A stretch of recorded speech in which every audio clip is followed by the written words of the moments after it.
ప్రజలు ఆఖరినైనా భరిస్తారు కానీ అవమానాన్ని భరించలేరన్నారు సీఎం రేవంత్. టీజీపీఎస్పీని ప్రక్షాళన చేసి గ్రూప్ 1 ఎగ్జామ్స్ ను నిర్వహించి నియామక పత్రాలు అందించామన్నారు. గ్రూప్ 1, 2 ఉద్యోగుల శిక్షణ ముగింపు కార్యక్రమంలో సీఎం పాల్గొన్నారు.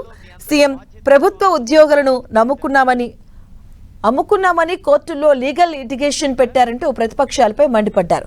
రాష్ట్ర ప్రభుత్వం ఒక తప్పు కూడా చేయకుండా టీజీపీఎస్సీని ప్రక్షాళన చేసి నోటిఫికేషన్ ఇచ్చామన్నారు.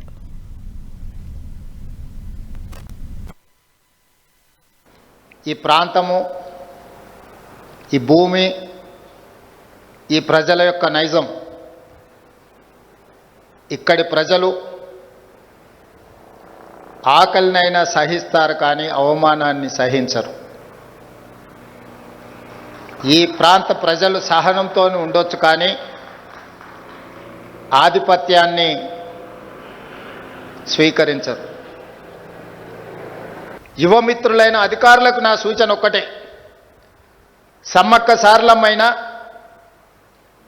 రామ్జీ గోండ్ కొమరం భీమ్ అయినా, చాకలి ఐలమ్మ దొడ్డి కొమరయ్య అయినా, ప్రజాస్వామ్యంలో రావి నారాయణ రెడ్డి గారు లాంటి వాళ్ళు ప్రజల కోసం అహర్నిశలు కృషి చేసిన ఎవరినైనా స్ఫూర్తిని తీసుకోండి.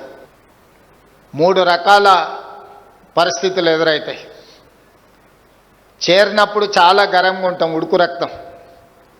కొంచెం దూరం పోయిన తర్వాత నరం కొంచెం మెత్తబడతాం. ఇంకా కొంచెం దూరం పోతే బేషరం. గరం, నరం, బేషరం.